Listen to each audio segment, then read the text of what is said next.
¿Cómo están? ¿Bien? Gracias por recibirnos y gracias por el snack, de veras. Se vuelan la barda. Y la verdad sí, honestamente nos sentimos muy en casa, muy en familia. Don Pepe, Rods, ¿cómo están? Y nos sentimos muy contentos de estar aquí. Y les digo una cosa, a mí, uno de los grandes privilegios de mi vida es compartir la palabra de Dios. Y es un privilegio muy grande estar con ustedes y encima de ello poder compartir la palabra. La verdad, gracias por darnos la oportunidad, por su amor, por su comunión. Gracias, Alfred y Lizzie, y como ellos dicen, pues somos familia y los queremos mucho. Y bueno, gracias. Vamos a ver algunas cosas hoy acerca de... Dios, ayúdanos. Vamos a orar, ¿sale? ¿Les parece bien? Padre, gracias por esta mañana, Señor, porque estás aquí y porque tu Espíritu Santo está entre nosotros y porque yo estoy seguro que quieres hablarnos y decirnos cosas el día de hoy, que yo te pido que sean pues cosas fundamentales para la vida de la iglesia aquí en la mesa pública. Bendice esta casa, bendice este día y gracias por bendecirnos al estar aquí y al estar juntos. En el nombre de Jesús. Amén. Y otra cosa, algunos aquí me han... entonces, pues nos dio mucho gusto haber estado con ustedes. Gracias, que Dios los bendiga. Nos veremos en otra ocasión.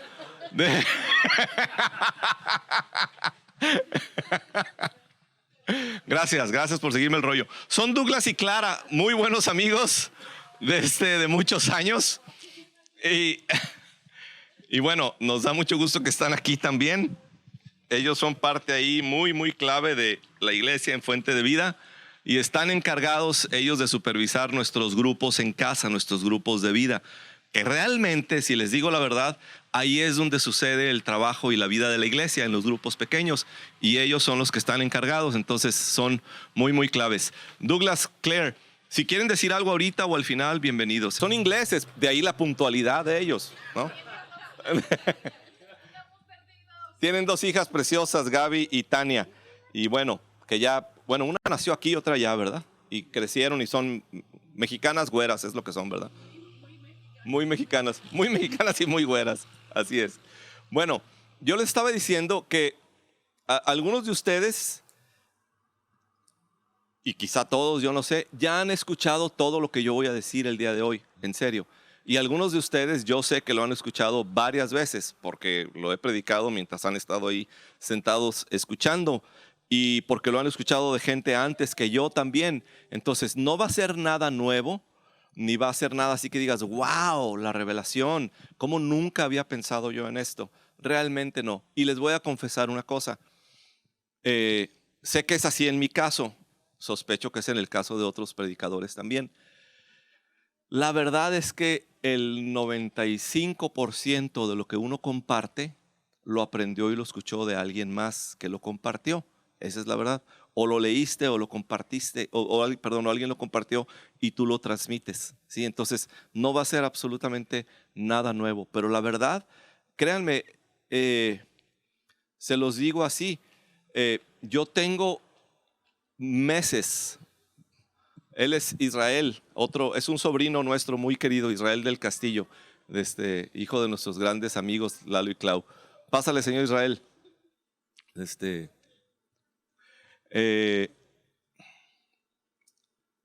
¿Y qué? Yo tengo varios meses con este mensaje en el corazón para la mesa pública. De hecho, el 20 de febrero tuvimos el privilegio de estar aquí, viví yo, y yo estuve a punto de compartir este mensaje y pues no fue el momento, Dios nos dio a otra cosa. Y luego el 8 de junio, íbamos a estar en una reunión donde Alfredo me había invitado, no era una reunión de domingo, pero sé que iban a estar Alfredo y Lizzie, y yo iba a compartir ahí. Y yo tuve en mi corazón esta palabra también. Nada más que creo que a medio mundo le dio COVID y pues nosotros no fuimos, ni ustedes tampoco. Y luego, qué bueno, por la situación de nuestro hijo Esteban, nosotros estamos todavía cuidándonos. Que de hecho el 20 de febrero que venimos aquí, haz de cuenta que ustedes nos ayudaron a empezar a abrirnos al mundo de la realidad. Porque ese día, o sea, fue la segunda o tercera vez que habíamos estado en un servicio de iglesia después de más de 2 años. Habíamos estado en el parque, nuestra iglesia se reúne Fuente de Vida en el parque una vez al mes. Habíamos estado en enero y febrero allá en el parque y esa fue la tercera vez que habíamos ido a un servicio por los cuidados que tenemos que tener por la salud de nuestro hijo. Pero hágase cuenta que ustedes nos ayudaron a empezar a abrirnos, porque ese día hasta Alfredo hizo todo un plan para que nos escapáramos y casi que no nos... Y fuimos los últimos que nos fuimos. Entonces, la verdad, gracias. Pero bueno, en todo este tiempo yo he tenido este mensaje en el corazón para ustedes y creo que Dios puede ayudarnos el día de hoy, la verdad.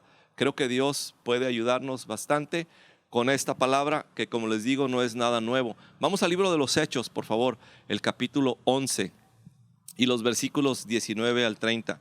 Yo hoy en la mañana que estaba leyendo y releyendo este pasaje, de veras, este pasaje me emociona y ahorita ustedes van a saber por qué, pero me emociona muchísimo. Dice el versículo 19, ¿le puedo dar, verdad, Héctor? ¿Estorbo aquí o no? ¿No? Ok. Los que se habían dispersado a causa de la persecución que se desató por el caso de Esteban, llegaron hasta Fenicia, Chipre y Antioquía, sin anunciar a nadie el mensaje excepto a los judíos. Sin embargo, había entre ellos algunas personas de Chipre y de Cirene que al llegar a Antioquía comenzaron a hablarles también a los de habla griega, anunciándoles las buenas nuevas acerca del Señor Jesús. El poder del Señor estaba con ellos y un gran número creyó y se convirtió al Señor. La noticia de estos sucesos llegó a oídos de la iglesia de Jerusalén y mandaron a Bernabé a Antioquía. Cuando él llegó y vio las evidencias de la gracia de Dios, se alegró y animó a todos a hacerse el firme propósito de permanecer fieles al Señor. Pues era un hombre bueno, lleno del Espíritu Santo y de fe, y un gran número de personas aceptó al Señor. Después partió Bernabé para Tarso en busca de Saulo, y cuando lo encontró lo llevó a Antioquía. Durante todo un año se reunieron los dos con la iglesia y enseñaron a mucha gente. Fue en Antioquía donde los discípulos se les llamó cristianos por primera vez. Por aquel tiempo, unos profetas bajaron de Jerusalén a Antioquía. Uno de ellos, llamado Ágabo, se puso de pie y predijo por medio del Espíritu que iba a haber una gran hambre en todo el mundo, lo cual sucedió durante el reinado de Claudio. Entonces decidieron que cada uno de los discípulos, según los recursos de cada cual, enviaría ayuda a los hermanos que vivían en Judea. Así lo hicieron, mandando su ofrenda a los ancianos por medio de Bernabé y de Saulo. Ok, ¿qué es lo que hay en esta historia que me emociona tanto? Hay muchas cosas que me emocionan y quisiera resaltar algunas de ellas. Me emociona mucho lo que dice el versículo 23, que cuando llegó Bernabé a esta ciudad que se llama Antioquía, vio las evidencias de la gracia de Dios. Y de hecho este mensaje así se llama, las evidencias de la gracia de Dios. Y la pregunta esta mañana es, ¿cómo podemos, aquí en nuestra iglesia o en una iglesia, o si tú vas a mi iglesia o vamos juntos a otra iglesia, cómo podemos percibir la gracia de Dios, el favor de Dios, la libertad que esta gracia trae? ¿Por qué? Porque la gracia de Dios es muchísimo más que un concepto o una creencia. De hecho, déjenme decirles que la idea de la gracia de Dios, esta es mi opinión nada más, está de moda, ¿sí? Las iglesias agarramos modas, ¿sí? En los años 80, por ejemplo, y está bien, son cosas que Dios hace, ¿sí? En los años 80 y 90 hubo así como que todo un mover de alabanza y adoración y dejó algo en la iglesia. Cuando yo me convertí en 1980, estaba de moda hablar de la segunda venida de Cristo. Y a que ni saben qué, había gente tan sabia que tenía todo calculado. Y el Señor Jesucristo iba a regresar por nosotros en 1988. ¿Sí? O sea, ¿hace cuántos años? 34 años, cuando nació Liz. Y de hecho cuando nos casamos nosotros. ¿Sí? Entonces, o sea, El Señor Jesús lleva 34 años de retraso. Tal vez era inglés. No, no se crean. No se crean. Pero, o sea, hemos pasado y decimos, es que esto es, y esto es, y esto es. Ahorita, mucho de la idea de la gracia de Dios, quizá está mal que lo diga, no es la mejor palabra, pero hay como cierta moda, como mucho. Si tú vas a una librería, vas a encontrar varios libros acerca de la gracia, libros muy buenos, y vas a escuchar predicadores también hablando de la gracia de Dios, muy buenos también, ¿sí? Lo que en mi opinión, pobre opinión, falta un poco es cómo hacer que esa gracia penetre la vida de la iglesia. Generalmente lo que se habla de gracia es para alguien en lo particular, lo cual es fabuloso, pero la realidad es que el plan de Dios es que la gracia se vea en la iglesia, entre nosotros como comunidad, y no nada más que yo mismo lo experimente. ¿Me doy a entender con eso? Entonces, lo que aquí Bernabé vio no fue un cuate ahí que dijo, miren, esta señora que cantó parece que tiene las evidencias de la gracia de Dios. O Roxana y Pepe llegaron y tienen... No, él vio la evidencia de la gracia de Dios en la iglesia, que es de lo que yo les quiero hablar el día de hoy. ¿Por qué? Familia, la gracia de Dios es fundamental y es transformadora. Nos transforma y transforma la manera en la que vivimos, somos y practicamos la vida de la iglesia. ¿Qué significa ver la evidencia de la gracia de Dios? ¿Cómo puede verse la gracia? ¿Cómo la puedes ver? O sea, ¿cómo es que Bernabé la vio? Evidencia. ¿Qué significa evidencia? Son información y hechos que ayudan a probar algo o hacerte creer que algo es verdad. Entonces, ¿cómo ves cómo ves esos hechos? ¿Cómo ves si es algo, déjenme decirlo así, abstracto? Evidente quiere decir que es algo claro y es obvio. ¿Cómo podría verse cuando llega alguien aquí de una manera clara y obvia la gracia? ¿A través de un banner? ¿A través de camisetas que tengamos? No, a través de la dinámica de la vida de la iglesia. ¿Sí? De eso se trata. ¿Cuál es la dinámica? Y es de lo que quiero platicar hoy. ¿Cuál es la dinámica en la vida de una iglesia que está fundamentada en la gracia de Dios? ¿Cuál es su dinámica? ¿Cómo viven? ¿Cómo son? Miren, como les dije, lo que voy a decir no es nada nuevo, pero lo que vamos a hacer es como, echarle un nuevo vistazo a algunas cosas fundamentales que puedan ayudarnos para decir, caray, si es hacia allá, hacia donde nosotros queremos ir, o tal vez no. Miren, hay una carta en las 13 cartas que el apóstol Pablo escribió, y una de ellas, para mi persona, es muy sobresaliente. Todas ellas son excelentes, pero una de ellas para mí es sobresaliente y es la carta a los Gálatas. Y me encanta la carta a los Gálatas porque en ella el apóstol Pablo como que hace como un compendio acerca de lo que es el plan de Dios para nosotros, su mensaje de gracia, hijos de Dios, aceptados, vivir con Él en relación por el Espíritu. O sea, a mí me encanta la carta de los Gálatas. Habla de ayudar a los pobres. O sea, muchas de las cosas que son vitales, Pablo se aseguró de ponerlas allí en 6 capítulos. Y lo hizo de una manera muy similar en Romanos. Pero a mí, Romanos me encanta. Pero llega un momento en que a mí Romanos me abruma. Es demasiado, es muy bueno, pero es demasiado para mí. Gálatas y Romanos son 2 cartas muy similares. Solo que Romanos tiene 16 capítulos. Gálatas tiene 6 y es una manera más compacta. Ahora, ¿por qué estoy hablando de Gálatas si estábamos hablando de Antioquía? ¿Sí? Lo que sucedió en la iglesia de Gálatas fue esto. Llegó el evangelio, Pablo plantó una iglesia ahí, les predicó el evangelio así: Jesucristo ha venido para perdonar sus pecados, Jesucristo vino para darles nueva vida, ustedes ya no están bajo la ley, ustedes pueden ser hijos e hijas de Dios y relacionarse con Él. Nos dio su espíritu para que no estemos en temor, sino que clamemos Abba Padre, ya no una ley. ¿Sí?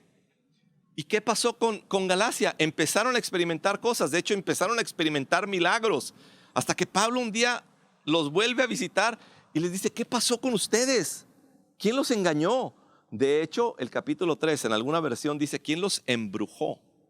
¿Quién? O sea, y les dicen, disculpen la palabra, pero dicen: Gálatas, no sean insensatos, no sean tontos.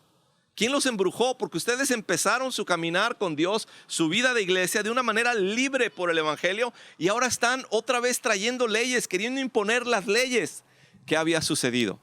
Gente muy devota y apasionada y muy sincera tal vez, se había inmiscuido en la iglesia y les habían dicho a los Gálatas, oye, qué bueno, qué lindo que hayas aceptado a Cristo y que ahora seas hija de Dios, pero tienes que cumplir con toda la ley. Y estos eran gentiles, es decir, no eran judíos. Tú tienes que cumplir, si quieres realmente entrar al reino de los cielos, si quieres realmente ser parte de la familia de Dios, tienes que cumplir la ley. Entonces estos creyentes de Galacia empezaron a tener un montón de confusión. Oye, ¿somos libres o estamos bajo la ley? ¿Somos hijos de Dios o tenemos que ganarnos a través de la ley la aceptación de Dios? ¿Qué onda? ¿Cuál es? Y por eso Pablo llega y casi puedes leer a Pablo como desesperado. Curiosamente, la primera vez que yo fui a una iglesia cristiana y que Dios me tocó, no te sé decir por qué. Mila, buenos días. La primera vez que yo fui a una iglesia cristiana y estaba muy chavo, el mensaje que el pastor predicó fue Gálatas 3. Yo no me acuerdo qué dijo, pero me acuerdo que repitió muchas veces, Gálatas insensatos. O sea, ¿quién los embrujó? ¿Quién los engañó? ¿Quién los desvió para regresarse a una ley que ustedes no tienen por qué cumplir? Porque ya son parte de la familia de Dios y no tienen que vivir sometidos a reglas. Y soberanamente eso siempre se me quedó aquí y con el tiempo Gálatas llegó a ser una carta muy querida para mí. Entonces, estos cuates que se habían inmiscuido en la iglesia, empezaron, este es el término que se usa, a judaizar a la gente, o sea, a imponerles el judaísmo, porque estos eran gentiles, no eran judíos.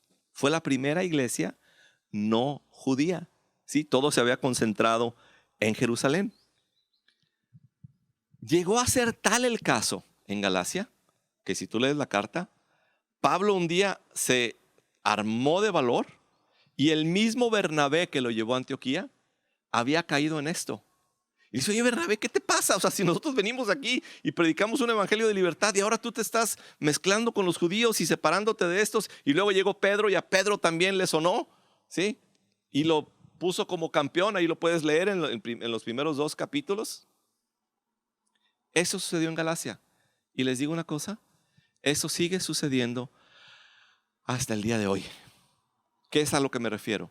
Me refiero a que muchas veces tenemos una mezcla de cristianismo por aceptación, por la gracia de Dios delante de Dios, pero nos sentimos desprotegidos.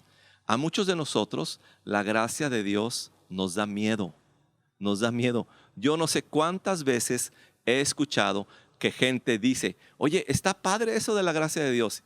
¿Saben qué palabra sigue después de eso? Pero. Oye, está padre, pero cuidado, porque si dices que es por aceptación y que no necesitamos la ley, cuidado. O sea, es casi como que nos da miedo que nos suelten a un camino de libertad. Y eso sucede hasta el día de hoy. Y por eso la pregunta, así como Bernabé llegó a Antioquía y vio las evidencias de la gracia, yo me he cuestionado muchas veces, ¿qué tal si un día uno de los apóstoles, vamos a decir Pablo o Bernabé, alguno de ellos, visitara mi iglesia? ¿Qué sucede? Me diría, oye, ¿qué onda? Están súper religiosos. O diría, oye, aquí veo la gracia de Dios. A lo mejor no veo otras cosas, pero veo la gracia de Dios. O sea, yo quisiera que esa fuera la opinión de un apóstol que me visitara. Y les digo una cosa, ustedes quieren que la gracia de Dios abunde en este lugar, porque la gracia de Dios trae libertad. La gracia de Dios trae aceptación. La gracia de Dios nos quita ese concepto. Ojalá tú no lo conozcas, pero algunos de nosotros crecimos en un concepto de iglesia sin la gracia de Dios, donde todos los que están a mi alrededor son la policía cristiana. ¿Qué quiere decir? Me tengo que cuidar de mis hermanos. ¿Por qué? Porque si me ven a dónde entro, híjole. Muchas gracias, Alfred. Si me ven que fui al cine, es en serio, si me ven que fui al cine, en serio, hasta allá llega, o sea, hasta allá llegan a veces las cosas. Ojalá ustedes no lo hayan experimentado, pero no necesitamos vivir, ¿sí? Como alguien dice, en la iglesia no necesitamos vivir como criminales que viven al lado de la jefatura de policía. ¿Se entiende el concepto? Híjole, cuidando, porque híjole, si me van a ver. Y no, espérate, por testimonio. Y los cristianos hacemos un montón de cosas por testimonio. que lo único que significa es cuidarnos de otros cristianos. No estamos tan preocupados por los de enfrente, estamos más preocupados por los de aquí. ¿Se entiende lo que estoy diciendo? Y lo quiero decir con cuidado, ¿verdad? Bueno, ¿qué sucede? En los ojos de la iglesia de Jerusalén, el evangelio y el plan de Dios era únicamente para los judíos. No debían predicar el evangelio a los gentiles. Entonces, cuando estos cuates que salieron huyendo de Jerusalén porque habían matado a Esteban, estos cuates indebidamente les predicaron el evangelio a unos griegos. Y empezó a salvarse gente, de tal manera que los de Jerusalén dijeron, hay que ir a ver qué es lo que está pasando allá. Bernabé, ¿podrías ir a checar? Y Bernabé va, y lo que llega dice, es la gracia de Dios. Y luego la historia dice que fue y buscó a Saulo, a Pablo. Fue a Tarso y dijo, ¿dónde está Saulo? Quiero llevarlo. Y se lo trajo a Antioquía y pasaron un año ahí enseñándole a la gente. ¿Por qué a Pablo? ¿Por qué no fue Pedro o Santiago o alguno de los apóstoles? Porque en Hechos 9, 2 capítulos antes, Pablo tuvo un encuentro con el Señor Jesús y ahí se relata su conversión. Y desde el primer día, cuando Pablo cayó y quedó ciego, ¿sí? Jesús le dijo, tú eres mi instrumento para llevar el evangelio. ¿A quién? A los gentiles. Entonces Bernabé dice, hay un cuate que Dios eligió para este preciso momento, para enseñar el evangelio a los gentiles. Entonces fue y lo buscó. Bernabé mismo, en ese capítulo 9, cuando Pablo se convirtió y que quiso ir con los apóstoles a Jerusalén, él había perseguido la iglesia, había matado cristianos. Entonces, cuando Pablo quiso ir, imagínense que aquí viene el cuate que ha asesinado a no sé cuántos de aquí y lo ves llega y dice, no, este cuate que no entre nos va a matar a todos. ¿Sí? Y Bernabé dijo, no, ¿saben qué? Lo trajo a Jerusalén, dijo, este cuate es genuino, tuvo una conversión real y Dios lo ha llamado a los gentiles. Entonces, cuando sucede lo que sucede en Antioquía, lo lleva y dice aquí, o sea, este es tu mero mole, Pablo. Y Pablo dijo, pues aquí es mi mero mole. Y se quedan ahí a enseñarle a la gente. ¿Ok? Regresando, ¿qué es lo que Bernabé vio en Antioquía que se define como las evidencias de la gracia de Dios? ¿Cuáles son estas evidencias? Yo voy a tratar de platicarles rápidamente, tan rápido como yo pueda, que tal vez no significa rápido en tu concepto, pero voy a tratar de compartirte 5 conceptos, 5 cosas que Bernabé vio como evidencias en la gracia de Dios. ¿Saben qué? En esa iglesia no había condenación. ¿Por qué? Porque la gente de Antioquía había escuchado un mensaje de gracia no condenatorio, sino de que Jesucristo había muerto por nuestros pecados y que todo aquel que creyera en ese sacrificio podía entrar al reino de Dios, a la familia de Dios, ser hijo o hija de Dios y disfrutar una nueva relación con Dios como padre. Tenemos que recordar que hasta aquí el pueblo judío y hasta la fecha jamás se dirigirían a Dios como padre o como Abba. De hecho, el pueblo judío hasta la fecha sigue usando la palabra Adonai, que es el Señor allá lejano. Y estos cuates llegan diciendo, no, ahora somos hijos de Dios. Jesucristo, o sea, nadie le había dicho padre a Dios. Así como Dios había enviado mensajes en Isaías 64, por ejemplo, les dice, yo soy su padre. Pero el pueblo no. ¿Por qué querían los fariseos matar a Jesús? Decían, este es un loco que dice que Dios es su padre. O sea, ellos no tenían este concepto.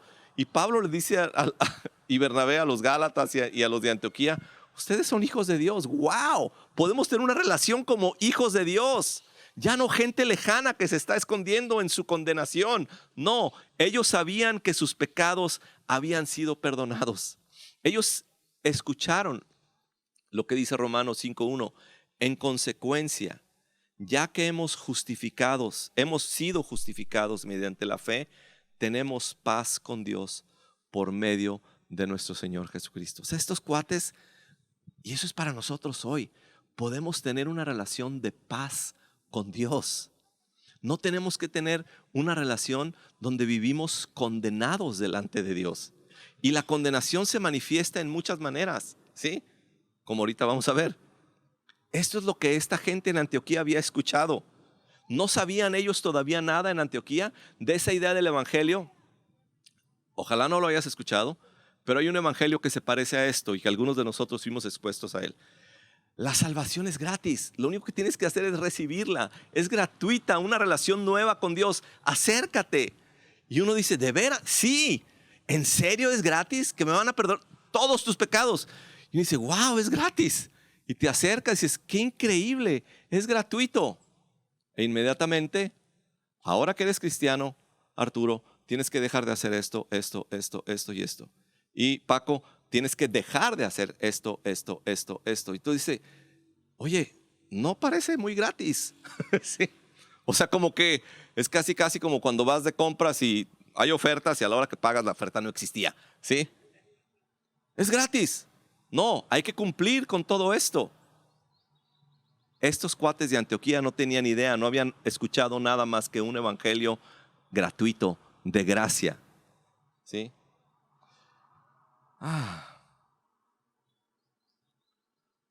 Si la Escritura dice que tú y yo, como acabamos de leer, somos justificados delante de Dios por la fe, ya que hemos sido justificados mediante la fe, tenemos paz con Dios. Si la Escritura dice que hemos sido justificados, ¿qué quiere decir esta palabra justificados?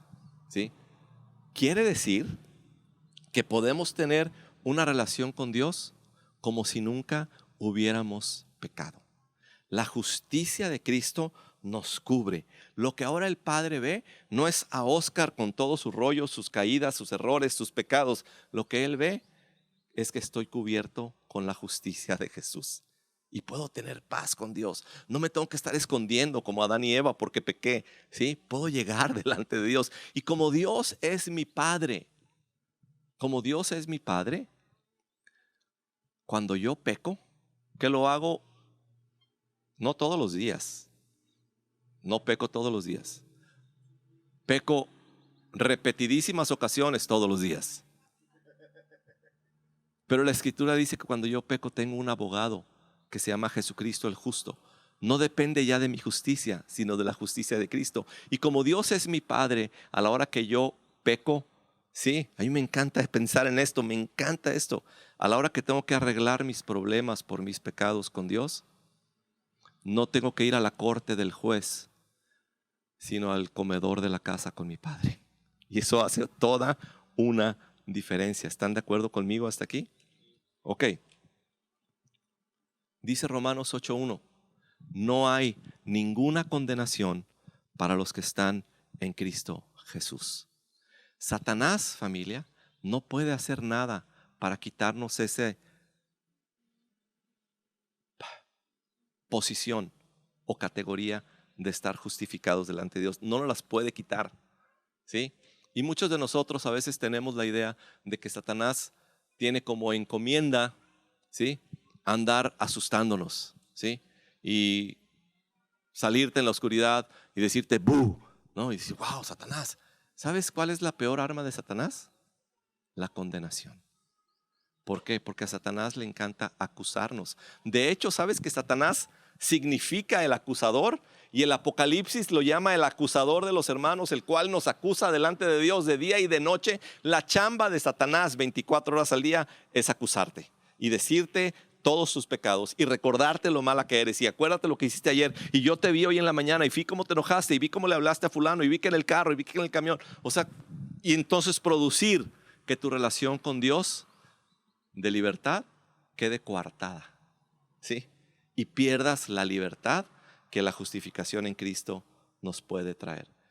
¿Se está comunicando esto? Miren, a veces creemos que la gente sufre condenación por esos, no sé por qué hacemos esa diferencia, pero la hacemos por los pecados grandotes. ¿Cómo pude haber hecho esto? ¿Sí? Pero gente también, yo en lo personal, a veces la siento por los pecados pequeñitos. No sé dónde está la raya de grandotes y chiquitos, pero así ustedes saben a lo que me refiero. El elemento común en la condenación es este. Es un sentimiento continuo de culpabilidad. ¿Cómo nos enseñaron a muchos de nosotros a orar, por ejemplo? ¿Sí? Nos enseñaron que para orar, lo primero que tienes que hacer es pedir perdón por tus pecados, ¿verdad? Primero límpiate para que te puedas acercar a Dios. Si no, no puedes acercarte a Dios. Cuando los apóstoles le dijeron a Jesús, Jesús, enséñanos a orar.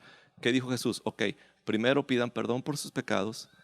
No, ¿qué dijo Jesús? Primero, la primera palabra que tienen que utilizar es la palabra, ¿cuál? O sea, qué diferente. De hecho, sí hay que pedir perdón por los pecados, pero si tú lees la oración, el perdón de los pecados está hasta abajo.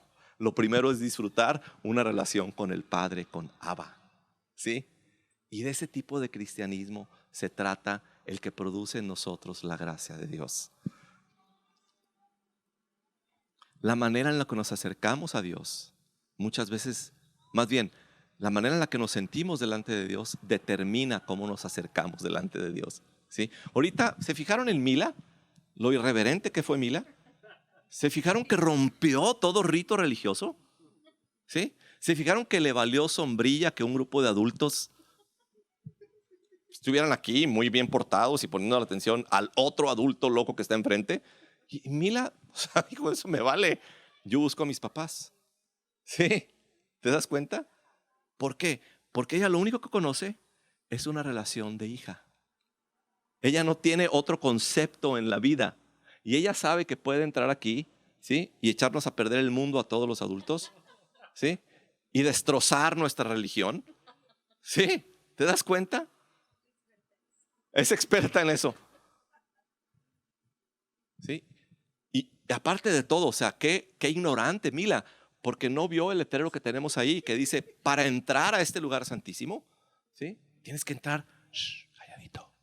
Y si saludas a alguien, lo tienes que saludar en voz baja, para no echar a perder el servicio religioso, porque estamos delante de Dios. A ella le vale sombrilla. Amén. ¿Sabes qué? Eso es el tipo de relación que podemos tener con nuestro Padre. Ahora, ¿estoy diciendo que seamos una bola de maleducados y desobedientes como Mila? ¿Saben qué? No quieres hacerlo. ¿Saben qué? Eso, cuando me referí hace rato que la gracia nos da miedo, eso es lo que nos da miedo. No, hombre, ¿cómo crees? Hay que tener más respeto y hay que tener más orden y ¿sabes qué? Primero disfruta tu relación con Dios. Mila, va a llegar el día en que Mila va a tener que tener disciplina, entendimiento, va a tener que cumplir reglas. Ella no va a poder entrar al banco así como entra aquí. ¿Sí? La van a echar a la calle. ¿Sí? Pero ella lo que ahorita disfruta es su libertad. Y en Cristo Jesús podemos tener toda libertad para relacionarnos con nuestro Padre. Debía haber traído, no lo traje, pero luego se las voy a mandar. Hay una imagen, seguramente la han visto, yo por ahí la tengo y la he utilizado en algún mensaje. Hay una imagen de John F. Kennedy, presidente de los Estados Unidos al principio de los años 60. Y está en la oficina del Óvalo en la Casa Blanca, John F. Kennedy, que es el corazón del mundo. Sí, de ahí se gobierna el mundo en muchas maneras. ¿Sí? Y la foto es de John F. Kennedy, el hombre más poderoso sobre la tierra, el hombre líder del país más poderoso de la tierra, en el corazón del mundo, ahí en la oficina del Óvalo. ¿Sí?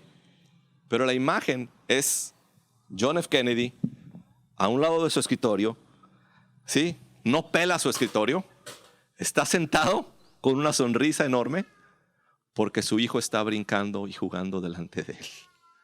Yo digo, wow, eso debería de representar nuestra relación con Dios. Y nuestra relación con Dios muchas veces es representada con silencio, con formas, con ritos y con miedo y con condenación. No, Señor, no, Señor. Podemos entrar a la oficina del Óvalo Celestial y jugar delante de nuestro Padre. ¿Y saben qué? Nuestro Padre va a estar feliz viéndonos a nosotros. ¿Por qué? Porque me ama tanto mi Padre que no, ¿se acuerdan del concepto ese de decir, ay, ¿cómo le voy a pedir a Dios esto? Si Dios tiene, qué buenos somos. Pobrecito Dios, está tan ocupado, no le pidas esta tontería en tu oración. ¿Sí? ¿Y sabes qué? Me pasó en la mañana. Yo pierdo mis lentes cada rato. Y una de las razones para ello es que cuando me los quito ya no veo igual, entonces no veo dónde están. ¿Sí? Entonces los pierdo cada rato. Y he aprendido, si a lo mejor te suena estúpido, He aprendido a decirle: Dios, por favor, tú sí sabes dónde están mis lentes, yo no los veo. En serio, generalmente no pasa medio minuto cuando encuentro mis lentes. ¿Por qué? Porque Dios me ama tanto que aún en ese detalle tan pequeño se preocupa de mí y de que yo tenga mis lentes. Y Dios no es un juez para decirme: volviste a perder tus lentes. Pues, ¿qué no entiendes? Ahora, para que se te quite, te vas a ir a la iglesia de la mesa pública a ciegas. A ver si así aprendes a no andar. ¿Quieres ese Dios? ¿En serio, quieres ese Dios? ¿O quieres el Dios que es un padre? ¿Sí? Antes de la pandemia y antes de que el mundo nuestro cambiara por la enfermedad de nuestros hijos, por mucho tiempo íbamos semanalmente a la cárcel. Y cuando alguien sale de la cárcel, no sé si es así en todos los países y en todos los estados, pero aquí en Jalisco, cuando alguien sale de la cárcel, tiene, creo que 6 meses en los que tiene que regresar semanalmente. Si yo me acuerdo, generalmente es los lunes. Y si tú saliste de la cárcel, vamos a suponer Héctor salió de la cárcel, ¿sí? Hoy. Los siguientes meses, Héctor tiene que venir todos los lunes a firmar por su buen comportamiento. O sea, eso al sistema de justicia. Pues tú eres abogado, ¿no? Esto más o menos es por ahí, ¿verdad? Ok. Héctor es de los abogados buenos, no de los malos, entonces él no tendría que hacer esto, ¿sale? ¿Saben cómo saber cuál es un abogado bueno y cuál es un abogado malo? ¿Saben o no? Ok, déjenme acordarme. Si vas a contratar a un abogado y quieres saber si es bueno o malo, le pones un gato enfrente, ¿sí? Le pones un gato. Si el abogado se le echa encima, es que es un perro, ¿sí?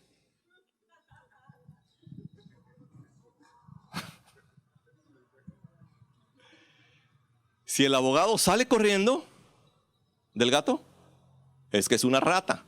Entonces, esa es tu manera de saber si un abogado es bueno o malo. Nada que ver con Héctor, ¿sale? Allá está Marina escuchándome, a ver cómo me va con Marina, que dije esas cosas. Pero bueno, el presidiario recién liberado tiene que venir los lunes y firmar su carta de buen comportamiento.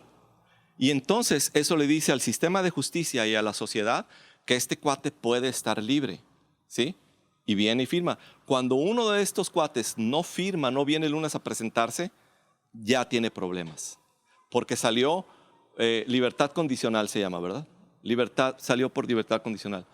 Les digo una cosa, muchos de nosotros, yo, viví mi vida cristiana muchos años con libertad condicional. En nuestro caso, no tenemos que ir a firmar los lunes. Tenemos que venir a sentarnos los domingos y comprobar que nuestro comportamiento es el correcto. Esa no es la relación a la que Dios nos llamó. Y eso no es lo que esta iglesia de Antioquía estaba experimentando.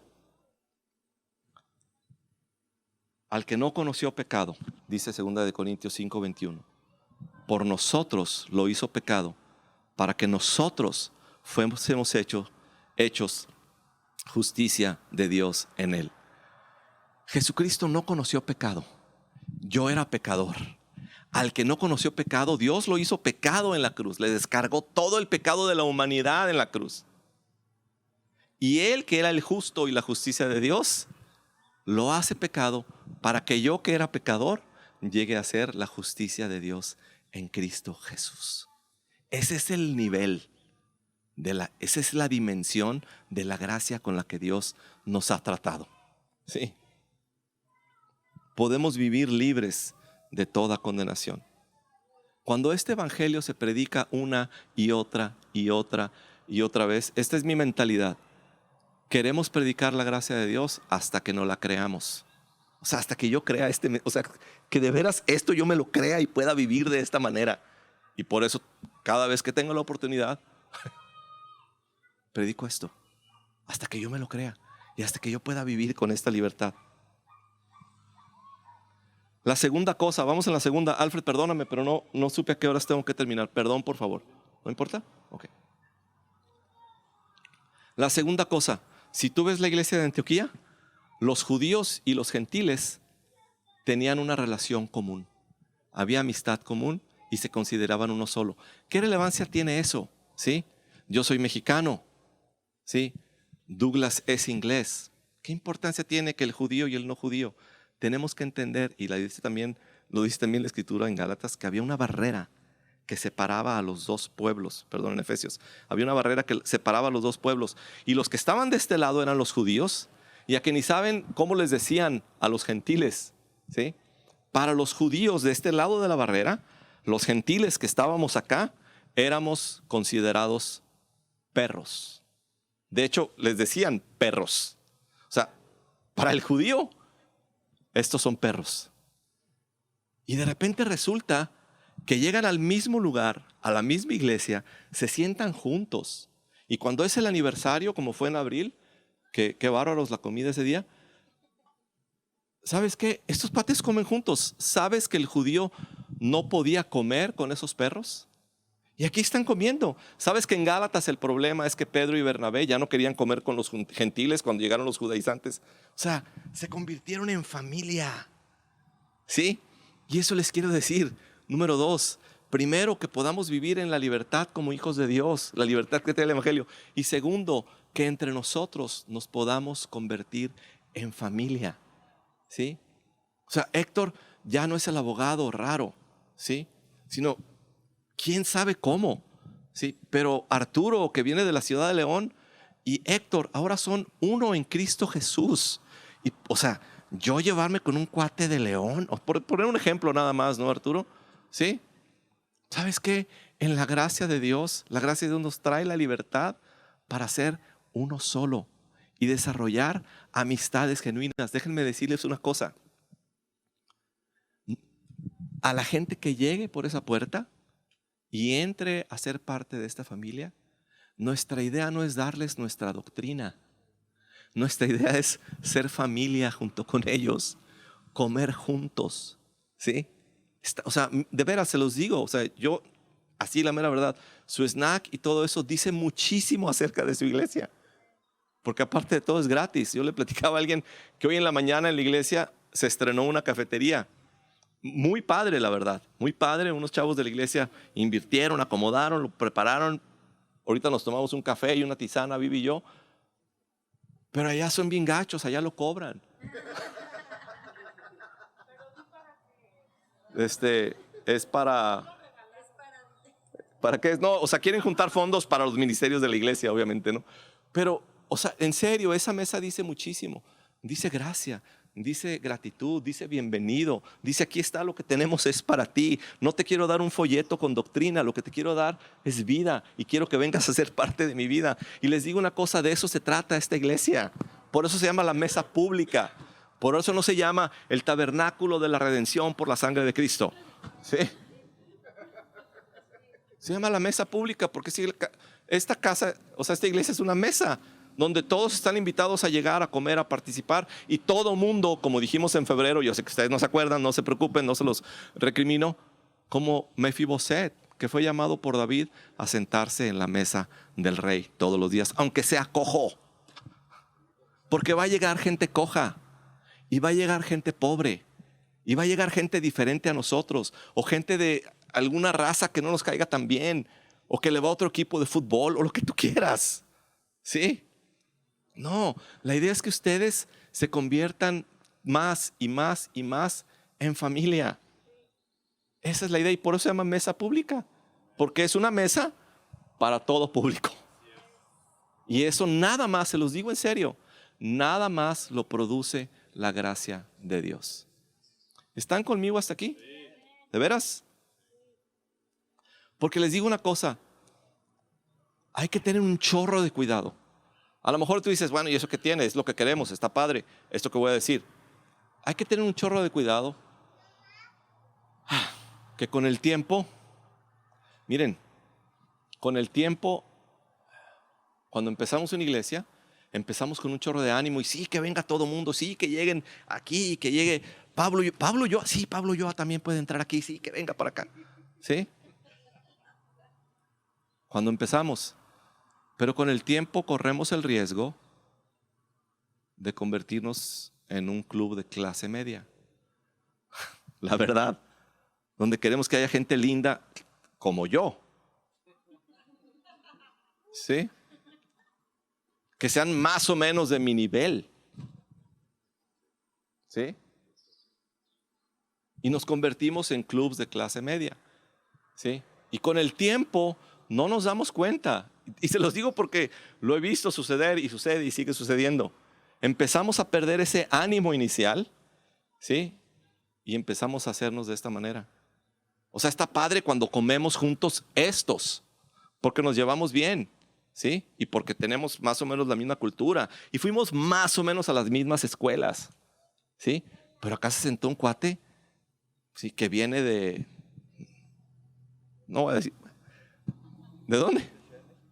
De la Ciudad de México, por ejemplo. O sea, abogado de la Ciudad de México. O sea, Alina.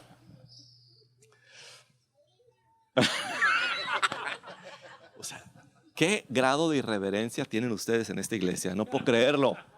Dios debe de estar muy enojado por este desorden. ¿Sí? O sea, ay, mucho gusto, bienvenido a nuestra iglesia, qué padre. Oye, te invito al snack, sí, ay, gracias. Y te dice, estos lunches están buenísimos. La señora Conchita que los vendía en mi escuela, en la Urbana 184, eran igualitos. De la Urbana 180, órale. Oigan, ¿puedes ir a atenderlo? ¿Sabes qué? O sea, tenemos que deshacernos de eso. El plan de Dios es para todas las familias de la tierra, es lo que la Escritura dice. Todas las familias de la tierra. Jesucristo, cuando llamó a los discípulos, ¿sí? Eran los 12 discípulos, era el grupo menos heterogéneo que ha existido en la historia. Y yo he escuchado y he leído muchas veces decir, si quieres que tu iglesia crezca y pegue, tiene que ser homogénea. Es decir, que todos seamos igualitos, que más o menos todos hayamos ido más o menos a las mismas escuelas, que usemos más o menos la misma ropa, las mismas marcas y todo. O sea, ¿sabes qué? Una iglesia homogénea es lo más lejano que pueda haber al modelo de iglesia del Nuevo Testamento. Se los digo así. O sea, la iglesia del Nuevo Testamento es tan heterogénea que el judío, que jamás ¿cómo se dice? Contaminaría con un perro gentil, ahora comen del mismo plato. ¿Sí? ¿Se comunica esto? Ok. Entonces, ¿siguen conmigo hasta aquí? ¿En serio? ¿Sí? ¿Les late esto? ¿Les late este rollo? Dice la Escritura ahí en Hechos 11:26. A mí me encanta esta declaración, que fue en Antioquía el primer lugar donde se les llamó cristianos. O sea, nuestro nombre de cristianos que hoy somos, nuestra raíz, la raíz de nuestro nombre está en Antioquía. ¡Qué padre! Curiosamente, el lugar religioso por excelencia, que era Jerusalén, no fue ahí donde les llamaron cristianos. Fue acá donde estaba la gracia de Dios con este tipo de gente. ¿Sí? Y de ahí venimos. Y lo interesante, hay dos opiniones en cuanto a esto. Algunos dicen que lo que ahí quiere decir, que el sentido de lo que quiere decir ahí, es que eran personas que tenían la apariencia de Cristo. Entonces, como esos cuates se parecen a Cristo, se les llamó cristianos. Y eso está muy padre. Y la otra cosa que está muy padre también es que algunos dicen que eso fue como una especie de oráculo del cielo, como si Dios desde el cielo hubiera dicho, estos son cristianos, estos son mi iglesia. ¿Qué relevancia tiene para nosotros? Que sí, estamos llamados a ser gente viviendo en la santidad de Cristo de tal manera que tengamos la apariencia de Cristo. ¿Sí? Pero también que no depende de nosotros ni de nuestra santidad, sino que dependemos de la voz del cielo diciendo, oigan, ¿saben qué? Este grupo de creyentes que están aquí en la terraza, y si mañana se van a otra terraza o a otro patio o a otra casa o donde vayan, esta es mi iglesia, estos son cristianos, Dios hablando desde el cielo. Que contemos con el respaldo del cielo.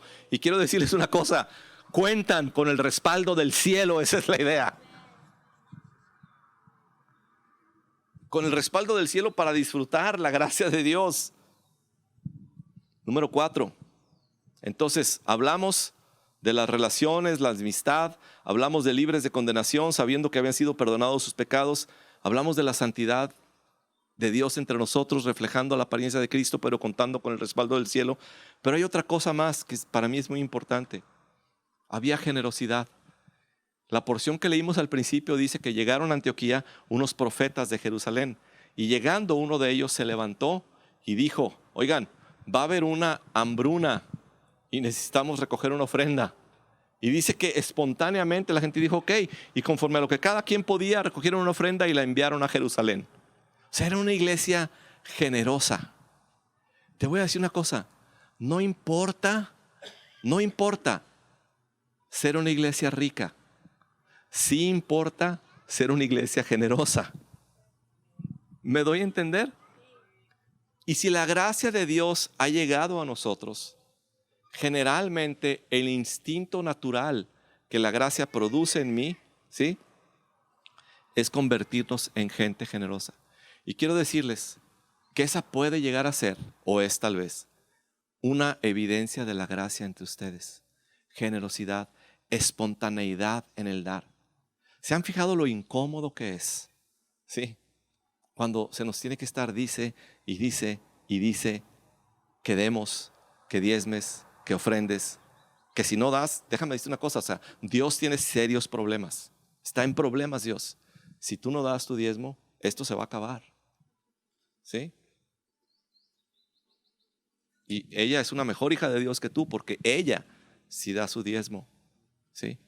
Y luego se nos llama ladrones porque robamos el diezmo. O sea, no creo que sea la voz de Dios diciéndonos ladrones ni esas cosas. La gracia de Dios produce generosidad. ¿Se acuerdan de la historia de Zaqueo? Hasta la canción, que era un chaparrito así. ¿Sí? ¿Qué hizo? O sea, está creo que en Mateo 19 la historia de Zaqueo. Zaqueo, Jesús lo vio en un árbol y dice, oye Zaqueo, bájate del árbol porque voy a ir a cenar a tu casa. Zaqueo se baja y prepara, invita a los fariseos, o sea, invita a todo mundo ahí, no a los publicanos. Más bien, no, perdón, él era publicano, invita a otros publicanos, o sea, eran lacras de la sociedad los publicanos porque ganaban mucho dinero a costas del pueblo. ¿Sí? ¿Qué hace Zaqueo? Zaqueo dice, oye Señor, ¿quiere usted algo? Yo he ganado mucho dinero y hoy que estás aquí quiero hacer un voto delante de ti. Le voy a pagar a todo, si acaso, dice, si acaso le robé a alguien. O sea, Zaqueo eras un rata, pero bueno, ¿sí? Se lo voy a pagar 4 veces.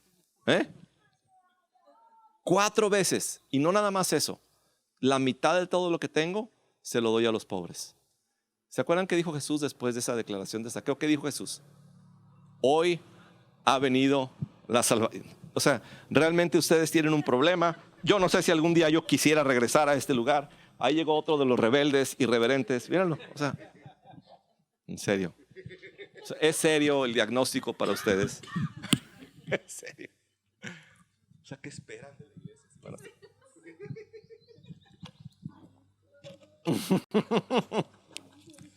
Por favor, ustedes saben que estoy bromeando, ¿eh? No van a decir, sí, de veras, a partir de entonces hay que encerrarlos bajo una cárcel. No, nada de eso. ¿Saben qué dijo Jesús después que escuchó eso de Zaqueo?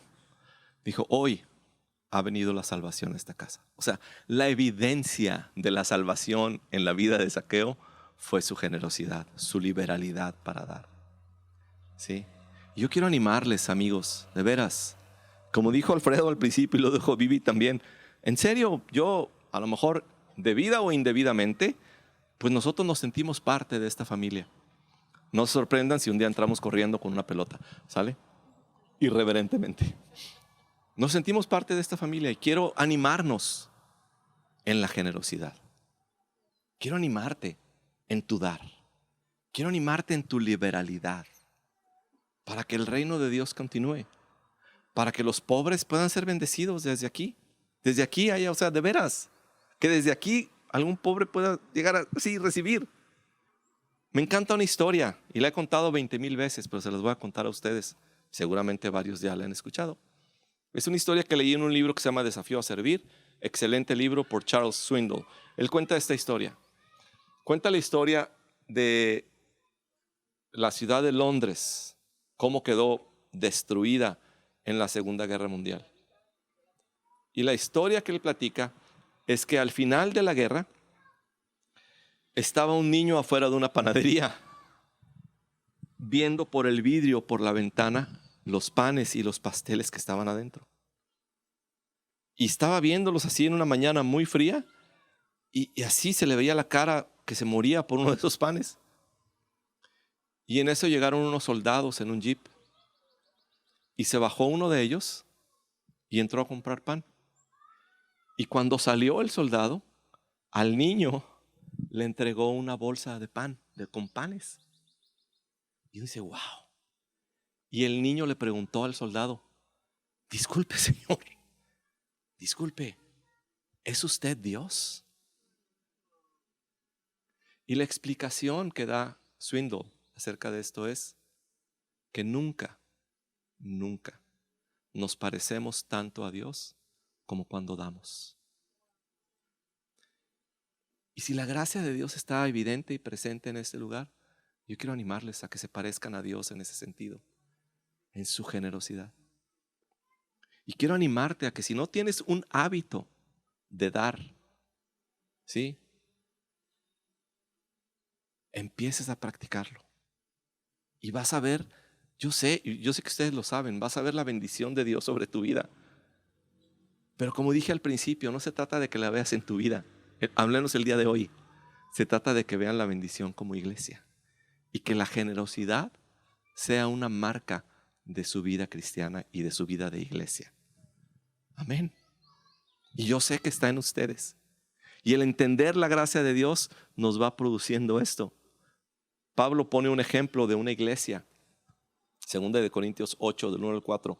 Ahora, hermanos, queremos que se enteren. Fíjense, ¿están ahí? Así mismo, hermanos. Es que yo lo puse con otra versión, perdón, lo voy a leer de acá entonces.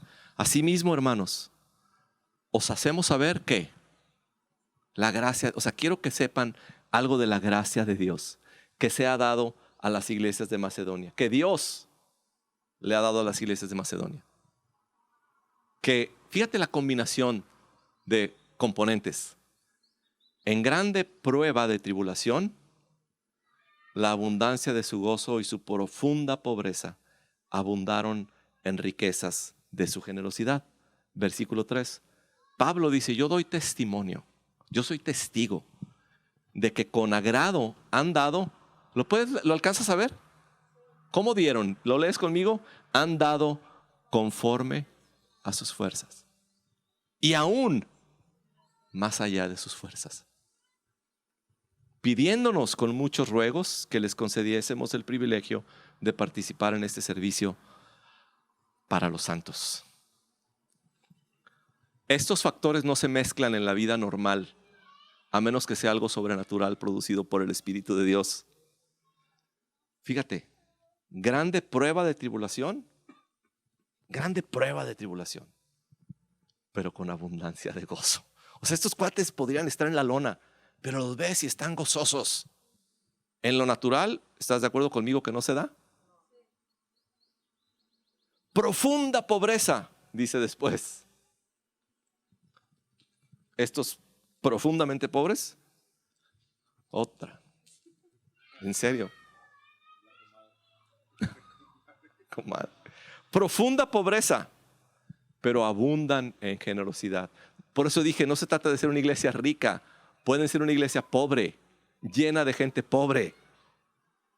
Pero aún así, la gracia de Dios puede producir en ustedes que abunden en generosidad. ¿Están conmigo hasta aquí? Dieron conforme a sus fuerzas. ¿Cuánto puedo dar? ¿Puedo dar 20 pesos? No, ellos dieron más allá de sus fuerzas, dieron 40 pesos. Mucho más allá de sus fuerzas.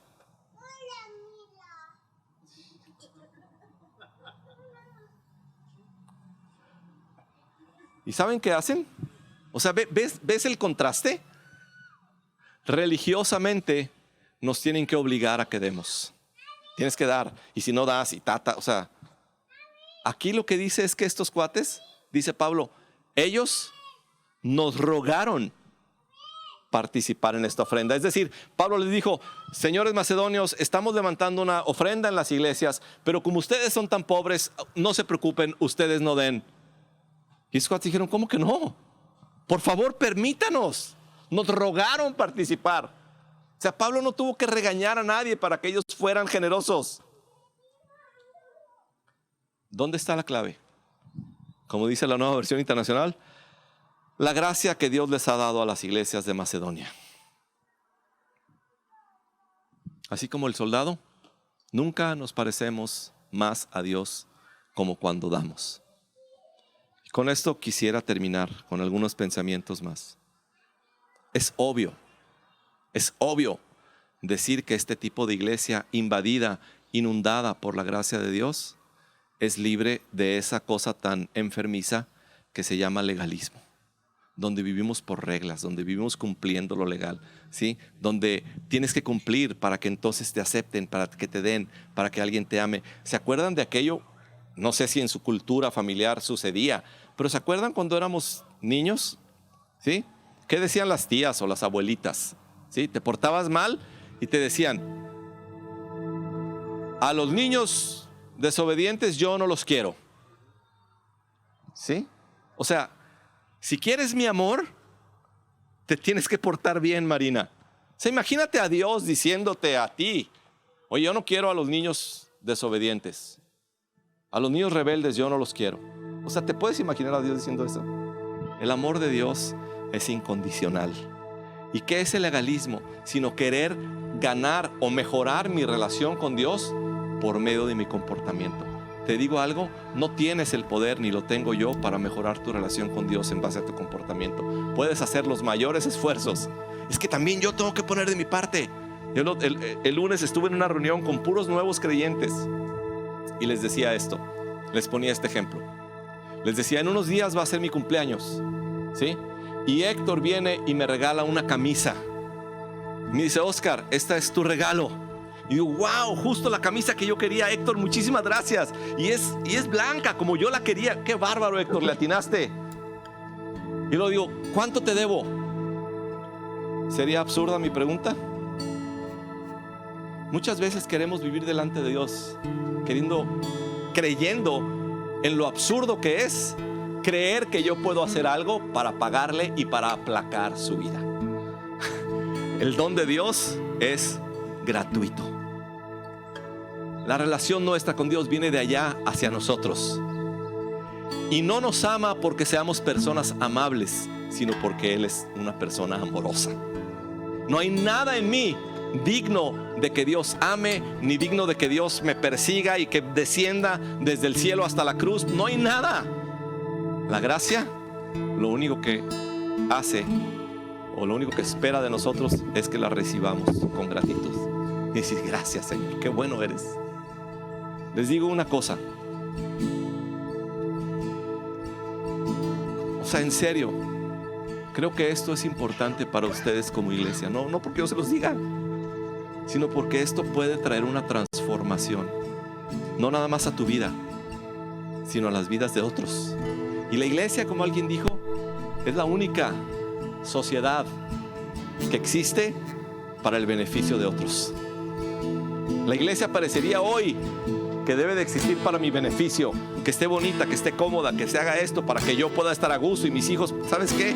Ustedes no existen para ustedes. La iglesia existe para el beneficio de otros. Amén. ¿Y saben qué? Estos principios fundamentales, estas evidencias de la gracia de Dios, pueden transformar sus relaciones entre ustedes, pueden transformar su relación con Dios y pueden transformar su relación con los que lleguen con dolor.